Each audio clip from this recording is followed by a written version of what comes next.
Hello students, कैसे हैं आप लोग? तो आज हम लोग क्या सीखेंगे? Concept of friction. आज आप लोग क्या सीखेंगे? Concept of friction. इसमें कैसे न्यूमेरिकल वर्क करते वक्त फ्रिक्शन के कॉन्सेप्ट को अप्लाई करेंगे, स्टेप वाइज आते हैं। बहुत छोटे छोटे क्वेश्चन से शुरुआत करो आप। फ्रिक्शनल फोर्स पहले बताओ लगते किधर है, इसको आप समझ लें। फ्रिक्शनल फोर्स लगते किधर है, इसकी वैल्यू क्या होती है। याद रखना, ये ऑलवेज पैरेलल टू सरफेस, ये इंपॉर्टेंट लाइन है। Always parallel to surface. किधर लगता है? सरफेस के पैरेलल। दैट मींस अगर आप इस तरीके से बनाते हो, एक ब्लॉक रखा हुआ है मास इन, आप फोर्स लगाएंगे इधर, तो बच्चे फ्रिक्शनल फोर्स लगेंगे इधर।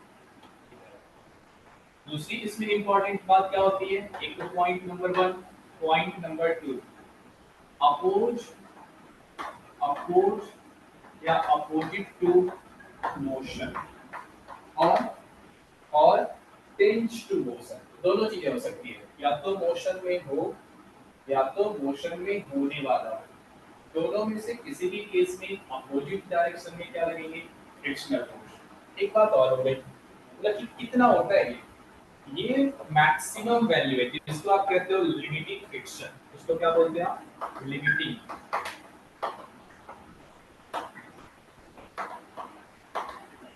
ये मैक्सिमम वैल्यू है, mu multiplied by N. What is mu? Mu is the coefficient of friction and N क्या होते हैं? Normal reaction. एन क्या होते हैं? Normal reaction. लास्ट लेक्चर में आपको सिखा दिया नॉर्मल रिएक्शन कैलकुलेट कैसे किए जाते हैं। अगर आपने नॉर्मल रिएक्शन कैलकुलेट कर लिए हैं, तो उसके बाद सिर्फ और सिर्फ कोएफिशिएंट से मल्टीप्लाई करो, तो उससे आपको मिलेंगे मैक्सिमम फ्रिक्शन जो लग सकते हैं। उससे कम हो सकता है क्या? आंसर बोले बिल्कुल हो सकता है क्या? इसको कॉन्सेप्ट के थ्रू समझते हैं।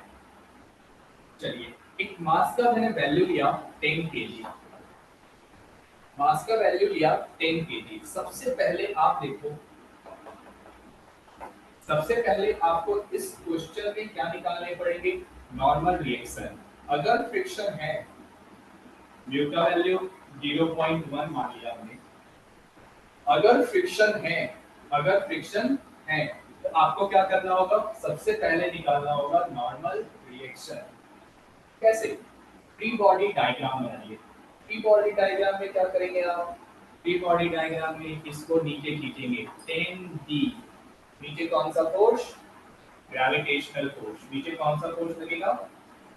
Gravitational force. Normal reaction always act perpendicular to the surface. Normal reaction किधर लगते हैं? Perpendicular to the surface. तो बच्चे n की वैल्यू क्या इस क्वेश्चन में? 10।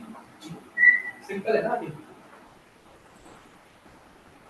क्या यही होगा नॉर्मल रिएक्शन? ये बातें समझ आ गई हमें। मतलब मैक्सिमम फ्रिक्शनल फोर्स कितने होंगे सर? 0.1। इसको मैं सॉल्व भी कर देता हूँ। 10 multiplied by 10, that means 100 Newton. 0.1 multiplied by 100 कितना हो गया? यानी मैक्सिमम फ्रिक्शनल फोर्स कितने लग सकते हैं? कॉन्सेप्ट के अकॉर्डिंग मैक्सिमम फ्रिक्शनल फोर्स कितने लग सकते हैं? 10 न्यूटन मैक्सिमम है ये। अब किसी ने बोला सर आप इधर 2 न्यूटन से इसको फोर्स लगा रहे हो। कितने न्यूटन से? 2 न्यूटन से। तो आप बताओ फ्रिक्शनल फोर्स की वैल्यू क्या हो? बता सकते हो? अगर आप 2 न्यूटन से फोर्स लगा रहे हैं, अगर आप 2 न्यूटन से फोर्स लगा रहे हैं, तो क्या आप बता सकते हैं कि फ्रिक्शनल फोर्स की वैल्यू क्या होगी? बोल सकते हो? आप बोल सकते हो, आवाज आएगी क्या? बच्चे 2 न्यूटन क्यों? मैक्सिमम कितना लग सकता है? 10। मैं वापस से डायग्राम बना के दिखाता हूँ। एक ब्लॉक है 10 केजी का। फ्रिक्शनल फोर्स कितने लग सकते हैं? Maximum 10 Newton. ये हमने कैलकुलेट कर रखा है। अगर मैं इधर 2 न्यूटन फोर्स लगाऊंगा, तो अपोजिट डायरेक्शन में भी 2 न्यूटन लगेगा। फ्रिक्शन की वजह से ये स्लाइड नहीं करेगा। सिंपल, आप किसी भी ऑब्जेक्ट को रखते हो, मैं इसको फोर्स लगा रहा हूँ, इतना फोर्स नहीं लगा रहा हूँ कि ये मूव करे, लेकिन फोर्स तो लगा रहा, ये मूव नहीं कर पाएंगे, ये मूव नहीं कर पाएंगे। अगर मैं इस केस में पूछूं फ्रिक्शनल फोर्स आप बताएंगे 2 न्यूटन। चलिए, अगर मैं पूछूं कि सर यहाँ पे मैं 7 न्यूटन फोर्स लगा रहा हूँ तो फ्रिक्शनल फोर्स का आंसर कितना बताओगे? कितना बताओगे फ्रिक्शनल फोर्स का आंसर? फिर 7 न्यूटन। अगर मैं बोलूं कि 10 न्यूटन फोर्स लगा रहा हूँ तो फ्रिक्शनल फोर्स कितने होंगे? 10 न्यूटन। अगर अगर अगर आप जो फोर्स लगा रहे हैं वो 15 न्यूटन फोर्स लगा रहे हैं, अब पूछेगा कि फ्रिक्शनल फोर्स कितना, तो सर 10 न्यूटन। अब यहाँ से कंफ्यूजन आपका शुरू हुआ। पहले 2 न्यूटन का कॉन्सेप्ट दिया, 2 न्यूटन फोर्स लगाने से फ्रिक्शन कितने हुए? 2। 3 लगाने से कितने हुए? 3। 5 लगाएंगे तो 5। अप टू 10 तक फ्रिक्शनल फोर्स आपके फोर्स के इक्वल होंगे। लेकिन अगर फ्रिक्शनल जो लिमिटिंग फ्रिक्शन आए हैं इससे ज्यादा आपने लगा दिया फोर्स, तो ये ब्लॉक मूव करना स्टार्ट करेगा, आगे चलना स्टार्ट करेगा। That means up to 10 newton तक ब्लॉक मूव नहीं करेंगे। क्या ये इतनी सी बातें समझ आई तो हम आगे बढ़ पाएंगे। अगर ये कॉन्सेप्ट समझ आ गए तो इस क्वेश्चन को देखिए, एक बेसिक क्वेश्चन है, एक बेसिक क्वेश्चन है आपके पास। एक ब्लॉक है आपके पास कितने केजी का? 20 केजी का, जिस पे आप फोर्स कितना लगा रहे हो? 10 न्यूटन। ठीक है, कोएफिशिएंट ऑफ फ्रिक्शन कितने दिए हुए हैं? 0.2। ठीक है, एक्सेलरेशन आपसे पूछा है तो पहले तो मैं देख लेता हूँ limiting friction, limiting frictional force कितने आ रहे हैं, लिमिटिंग फ्रिक्शनल फोर्स कितने आ रहे हैं। अगर वो 20 से कम आया तो ही ब्लॉक मूव करेगा, अदरवाइज ब्लॉक मूव नहीं कर सकता। देखते हैं नीचे की ओर कितना फोर्स? 20 की। ऊपर की ओर नॉर्मल, ऊपर की ओर क्या हो जाएंगे? नॉर्मल। नॉर्मल की वैल्यू बता सकते हो क्या? कितना होगा? 20 इंटू 10, जी का वैल्यू 10 ले जाओ, 200 न्यूटन हो गए। ये फ्रिक्शन नहीं है, friction equal to mu multiplied by N, 0.2 multiplied by 200। That means अगर आप अब मल्टीप्लाई करेंगे तो कितने आएंगे बच्चे? 40 न्यूटन। मैक्सिमम फ्रिक्शनल फोर्स कितना हो रहा है? 40 न्यूटन। आप कितना अप्लाई कर रहे हो? 10 न्यूटन। ब्लॉक हिलेगा ही, ये मैक्सिमम फ्रिक्शनल फोर्स है। तो एक्सेलरेशन की वैल्यू कितनी आएगी इस केस में? 0। मोशन ही नहीं है इसमें, हिलेगा ही नहीं है। कहानी समझ आ गई इतनी? सबसे पहले फ्रिक्शन वाले कॉन्सेप्ट में क्या करना होता है, आपको लिमिटिंग फ्रिक्शन कैलकुलेट करने ही पड़ते हैं। लिमिटिंग फ्रिक्शन कैलकुलेट करने के बाद ही आप सॉल्व कर पाओगे, एक्सेलरेशन वगैरह बता पाओगे। चलिए इसी क्वेश्चन को मॉडिफाई करा, बोला कि चलिए सर यही क्वेश्चन है, इस बार 10 नहीं लगाया हमने, 100 न्यूटन फोर्स लगाया। अब आप बताओ क्या ये मूव करेगा? कुछ बोल सकते हो आप? क्या ये मूव करेगा? हाँ बिल्कुल करेगा। 40 न्यूटन का फोर्स लग रहा है ना इधर, फोर्स कितने लग रहे हैं? Frictional force 40 Newton. किधर? इस डायरेक्शन में। क्या जिधर आप फोर्स लगा रहे हैं उधर ही मोशन होंगे? कॉन्सेप्ट याद करिए, जिधर मोशन होता है उस डायरेक्शन के फोर्स को आप पॉजिटिव कंसीडर करते हैं, अपोजिट डायरेक्शन वाले फोर्स को आप नेगेटिव कंसीडर करते हैं। That means 100 minus frictional force equal to ma, F minus F equal to ma। इसकी वैल्यू कितनी? 100। फ्रिक्शनल फोर्स की वैल्यू आपने कैलकुलेट कर रखा है जिसका वैल्यू है 40। मास कितना दिया हुआ है? 20 इंटू a। कितने हो गए ये? 60 equal to 20 multiplied by a। a की वैल्यू आ गई 60 अपॉन 20। दैट मींस 3 मीटर पर सेकंड। देखिए समझिए इसको, ये बिल्कुल बेसिक लेवल के प्रॉब्लम है।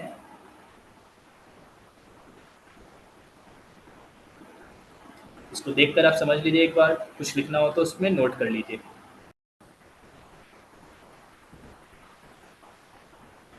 क्या हुआ अनूप, उड़ गया सब कुछ? नहीं सर, सोच रहा होगा क्लास में सब चीज आते नहीं है ये सब। हाँ ये सब ऑनलाइन में आ रहे हैं, आप सिखा रहे हो। सीखो सीखो, अभी हम कंटिन्यू करेंगे अल्टरनेटिव को। ऐसा प्रैक्टिस कर लेना है कि इसको बार बार आप देख सको, इसलिए रिकॉर्ड भी कर रहा हूँ साथ में।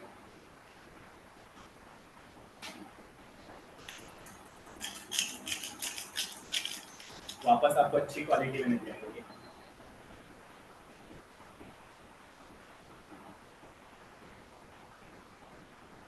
और भी कोई है तो कुछ बोलो। भूमि तो कुछ बोल नहीं रही है, माइक भी ऑन करके बैठी है लेकिन आवाज तो नहीं आ रही तुम्हारी। पटेल, भूमि, नीलेश।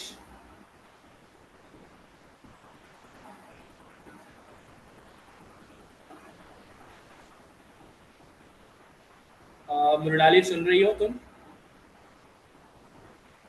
अगर है तो थोड़ा रिस्पॉन्स आप भी दीजिए, डाउट्स वगैरह पूछने के काम आएंगे। Yes sir.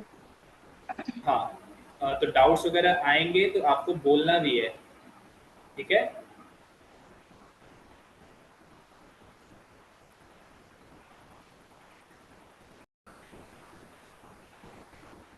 सबसे पहले आपने क्या किया, 10 केजी का फ्री बॉडी डायग्राम बनाया। सबसे पहले आपने क्या किया, 10 किलोग्राम का एक फ्री बॉडी डायग्राम बनाया 10 की। इसको दो कंपोनेंट में आप ब्रेक करते हैं। इस कंपोनेंट का आपने नाम दिया 10 की cos 30, ऊपर की ओर लगा दिया बच्चे नॉर्मल। नॉर्मल के साथ बैलेंस करने को ये है आपके पास, इसके थ्रू आपने सॉल्व कर दिया कि सर नॉर्मल रिएक्शन तो इतने आ गए। गड़बड़ हुआ क्या? नॉर्मल रिएक्शन था ये, फ्रिक्शनल अभी तक निकाला नहीं था क्या हमने? सॉरी, उसको थोड़ा सा देख लेना, फ्रिक्शन हमने निकाला ही नहीं है। Frictional force 0 multiplied by 2 into 85 ये आएंगे नॉर्मल रिएक्शन के। 0.2 मल्टीप्लाइड बाय 85 कितने हो जाएंगे ये? 0.2 मल्टीप्लाइड बाय 85, इसको 1/5 लिख सकते हो, 17 न्यूटन आएंगे। फ्रिक्शनल फोर्स कितने आएंगे? 17 न्यूटन। ये नॉर्मल है।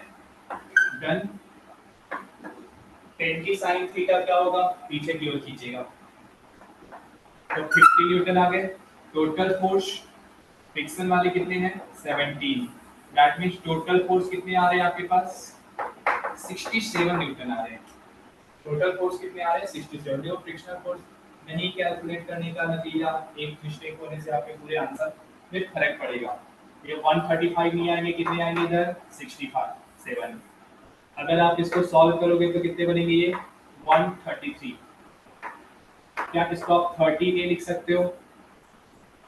133 डिवाइडेड बाय 30। एक्सेलरेशन की वैल्यू कितनी बन जाएगी?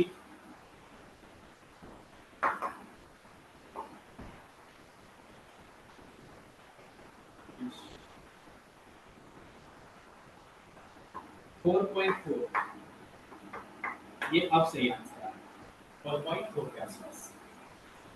सर थे कहाँ पे मिस्टेक थी आपकी? फ्रिक्शन। ये हमने जो कैलकुलेट किया था बच्चे 85 न्यूटन क्या आए थे? Normal reaction. ये फ्रिक्शनल फोर्स नहीं था। फ्रिक्शनल फोर्स के लिए आपको क्या करना पड़ता है? म्यू से मल्टीप्लाई करने होते हैं। म्यू क्या है? Coefficient of friction. डन। एक क्वेश्चन और करते हैं, उसके थ्रू सीखते हैं फिर।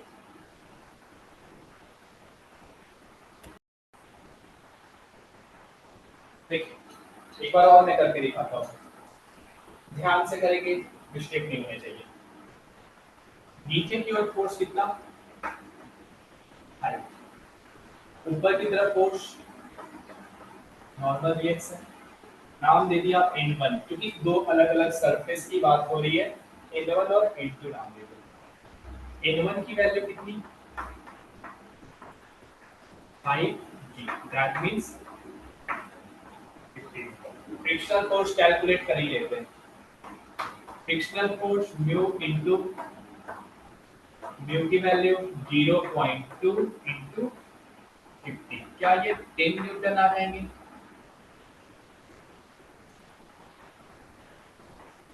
पहले इतना सब आपने निकालना सीखा, बाकी छोड़ो। बेसिक स्टेप में सबसे पहले आपको फ्रिक्शनल फोर्स निकालना सीखना, नॉर्मल के साथ को मल्टीप्लाई करना। अब इसका फ्री बॉडी डायग्राम,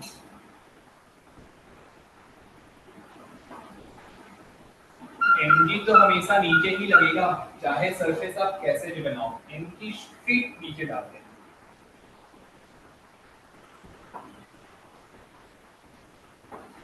ऐसा अगर आप ये एंगल लेते हैं 60, बच्चे ये एंगल होगा 60। ये एंगल है 60, तो ये कितने होंगे 30। अगर इसके ऊपर आप परपेंडिकुलर डाल रहे हो तो ये हो जाएंगे 60। वही चीज है थीटा लेने का कॉन्सेप्ट जो पहले हमने सीख रखा है। बच्चे इसका नाम दे दो आप इनटू, और इधर क्या नाम दे दोगे आप 20g cos 60 डिग्री,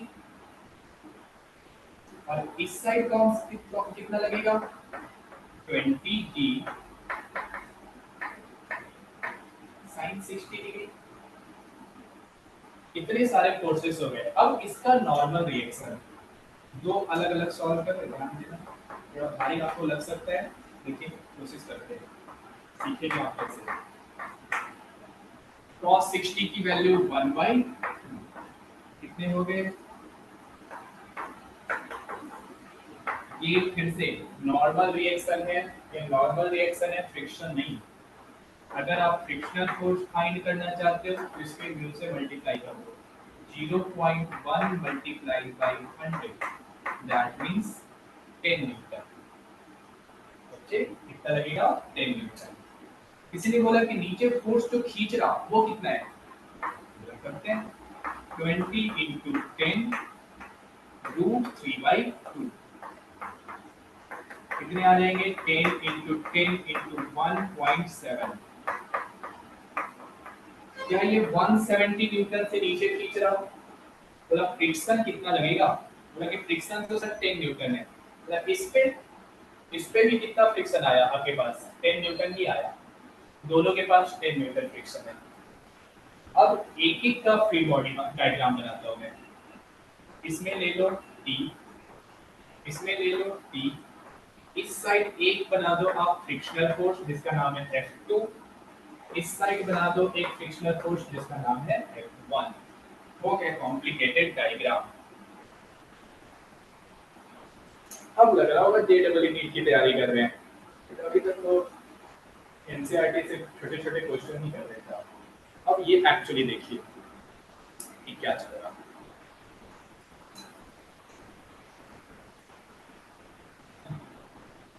अब लेंगे असली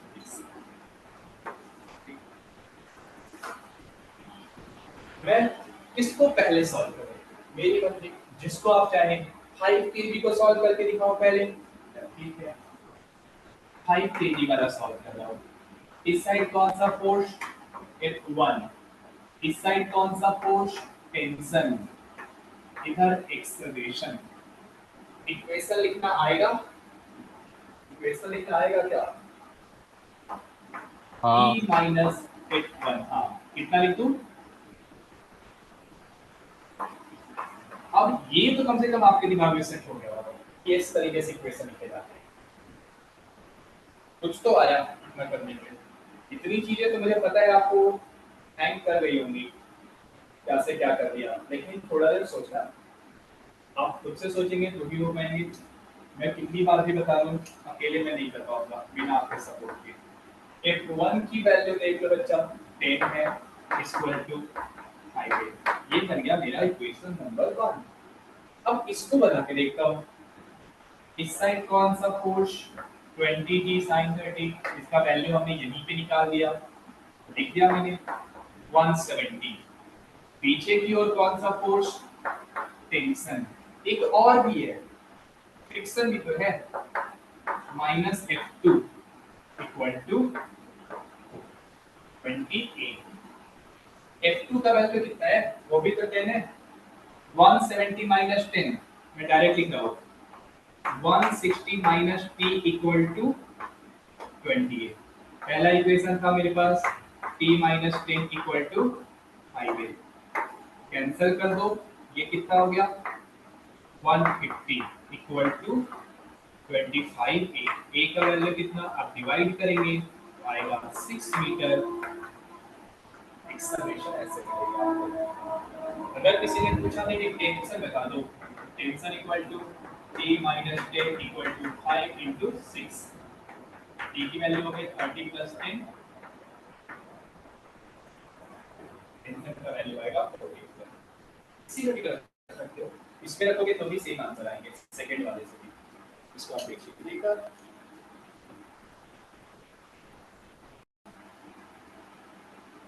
क्वेश्चन ये है, आपके पास दो ब्लॉक रखे हुए हैं, लोअर ब्लॉक है 12 केजी और उसके ऊपर एक और ब्लॉक रख दिया कितने केजी का, 8 केजी का।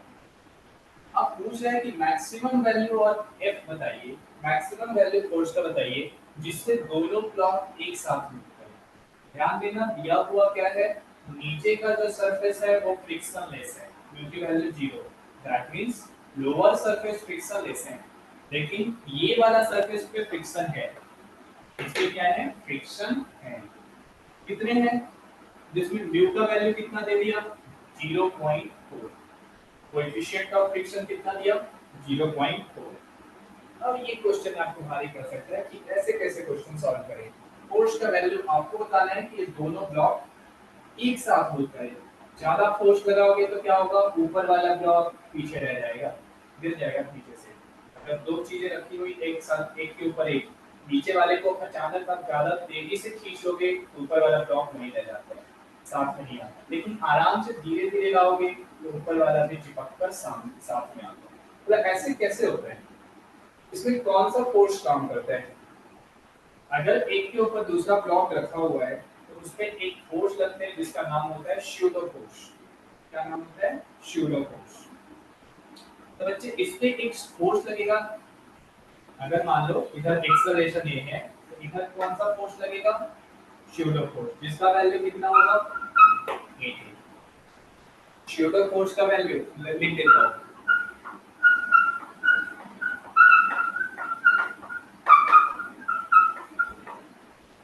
ये किधर लगते हैं, मोशन के अपोजिट डायरेक्शन में। याद करो, आपको लिफ्ट वाला कॉन्सेप्ट सिखाया, लिफ्ट अगर एक्सेलरेट करता है ऊपर तो स्यूडो फोर्स लगते हैं नीचे, दैट मींस मास इंक्रीज होता है, वेट इंक्रीज होता है, आपका मास वेट इंक्रीज होता है। अगर एक्सेलरेट कर रहा होता है डाउनवर्ड लिफ्ट तो आपका वेट कम होता है, आप फॉर्मूला लिखते थे mg-a, और ऊपर जाता था तो g plus a। Same similarly उसको क्या नाम देते हो आप, स्यूडो फोर्स। इस पे एक इनडायरेक्ट फोर्स लग रहे हैं स्यूडो फोर्स, इनकी वैल्यू कितनी है 8, ठीक है। इसके ऊपर की बात कर रहे हो ना, नीचे कितना फोर्स 8g, ऊपर कितना फोर्स नॉर्मल, नॉर्मल फोर्स की वैल्यू कितनी हो गई 80 न्यूटन, g का वैल्यू पुट कर दिया, फ्रिक्शनल फोर्स कितने हो जाएंगे 0.4 मल्टीप्लाइड बाय 80, कितने हो जाएंगे, दैट मींस 32 न्यूटन। कितने हो जाएंगे, क्या ये बातें समझ आई आपको, तुमने ये कैसे लिख दिया। मैं इस ब्लॉक के लिए सॉल्व कर रहा हूँ, इस ब्लॉक के लिए सॉल्व कर रहा हूँ, बाकी कुछ भी नहीं कर रहा हूँ, ठीक है। यानी कि फ्रिक्शन कितना बैलेंस कर सकता है 32 न्यूटन तक कर सकता है, दैट मींस 8a जो पीछे लग रहे थे इसकी मैक्सिमम वैल्यू कितनी होनी चाहिए 32, तभी तक रुका रहेगा। अगर ये ज्यादा हो गया 8a तो पीछे चला जाएगा ना ब्लॉक, यानी कि 8a जो स्यूडो फोर्स थे उसको बैलेंस करने के लिए कितना फोर्स आपको मिल रहा है 32 न्यूटन। दैट मींस एक्सेलरेशन की वैल्यू आपको मिल गई 32 डिवाइडेड बाय 8, दैट मींस क्या एक्सेलरेशन मिल गया है ऐसे कि कितने से ये पूरे के पूरे सिस्टम एक्सेलरेट कर सकते हैं। F equal to total mass कितना 12 plus 8 into force equal to क्या होता है, इसको आप खींच रहे हो यानी दोनों मास को खींचना पड़ेगा एक साथ, तो टोटल मास आपके पास कितने केजी के हैं? 20 केजी आपको खींचना पड़ रहा।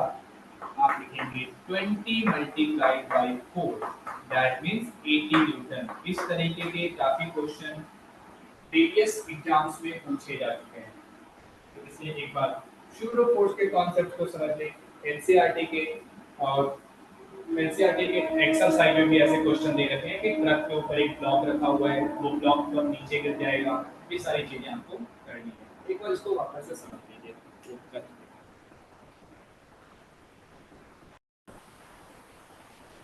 अब सेम टाइप के क्वेश्चन फिर से। इस बार क्या किया, फोर्स ना पूछ करके आपसे पूछ लिया, बताइए कोएफिशिएंट ऑफ फ्रिक्शन क्या होगा इन बिटवीन टू ब्लॉक्स। नीचे का सरफेस अभी भी स्मूथ है, फ्रिक्शन लेस सरफेस गिवन है, आपसे पूछ रहा कि बताइए क्या वैल्यू होगा म्यू का कि दोनों के दोनों ब्लॉक साथ में मूव करें। फिर से वैसे ही कॉन्सेप्ट लगाने हैं, कौन से? स्यूडो फोर्स के। इस बार क्या करें, आप रिवर्स प्रोसेस से जाएंगे। वैल्यू दिया हुआ है, सबसे पहले आप एक्सेलरेशन निकाल लेना, स्यूडो फोर्स निकाल लेना इक्वल टू में करके, और उसके बाद कितनी लगी म्यू निकाल देना। एक बार कोशिश करके इसके आंसर बताइए आप। आज का आखिरी क्वेश्चन है, आप लेकिन ट्राई करें कि इसका आंसर आपसे निकल जाए। सबसे पहले तो आप बताइए एक्सेलरेशन का वैल्यू क्या, अनुज बताओ। और भी जो भी है बच्चे कोई भी बता सकते हैं।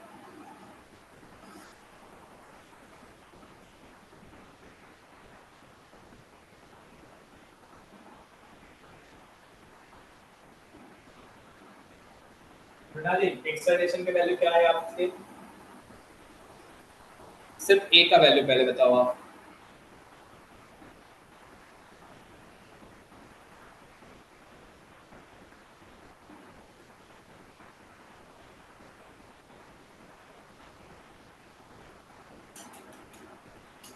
हमारी बात कर लीजिए और बताइए क्या।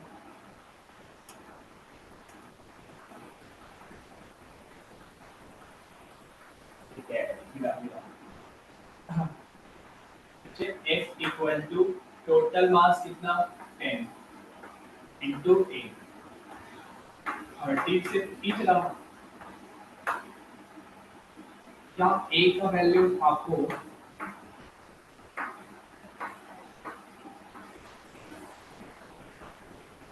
एक्सेलरेशन का ऐसे लिखेंगे ना, टोटल मास है बच्चे 10 केजी। अब इसका आप बनाएंगे फ्री बॉडी, तो नीचे कितना आया 40, ऊपर कितनी जाएंगे नॉर्मल। तो फ्रिक्शनल फोर्स कितने होंगे mu into N. Frictional force देखिए, इधर कौन सा फोर्स एम ए, इधर कौन सा फोर्स फ्रिक्शन। तो फ्रिक्शन को बैलेंस करेगा ये, जितना फोर्स लगेगा शोल्डर फोर्स उतना ही फ्रिक्शन होना चाहिए, तभी ये साथ साथ चलेंगे। मास कितना दिया हुआ है 4 इंटू 3, म्यू का वैल्यू पता नहीं। नॉर्मल रिएक्शन कितनी आए, नॉर्मल रिएक्शन है 4 इंटू 10, 4 से 4 कैंसिल, ये हो गया आंसर 0. की वैल्यू हो गई 0. तो फ्रिक्शन के बारे में ये सारे कॉन्सेप्ट्स थे। ओवरऑल आज का काम क्या था हमारा कि फ्रिक्शन को अप्लाई तो करना सीखें, ज्यादा कुछ भी नहीं सिखाया आपको, बस इतना सिखाया कि सबसे पहले आप नॉर्मल रिएक्शन निकालना सीख लीजिए किसी भी सरफेस के ऊपर। जैसे ही आप नॉर्मल रिएक्शन कैलकुलेट कर लेते हो, कोएफिशिएंट ऑफ फ्रिक्शन से आप मल्टीप्लाई करोगे, जैसे ही आप कोएफिशिएंट ऑफ फ्रिक्शन से मल्टीप्लाई करोगे आपको मिल जाता है मैक्सिमम फ्रिक्शन। ध्यान देना वो लिमिटिंग फ्रिक्शन है। बहुत सारे कॉन्सेप्ट्स अभी बाकी हैं, फ्रिक्शन ये लास्ट नहीं है, हाँ लेकिन बेसिक लेवल पे इतनी चीजें आ जाए तो हम थोड़े हाई लेवल के क्वेश्चन को अटेंड करने लायक रहेंगे। ओके, तो फिर मिलते हैं नेक्स्ट लेक्चर में। आज के लिए इतना ही रहने दो।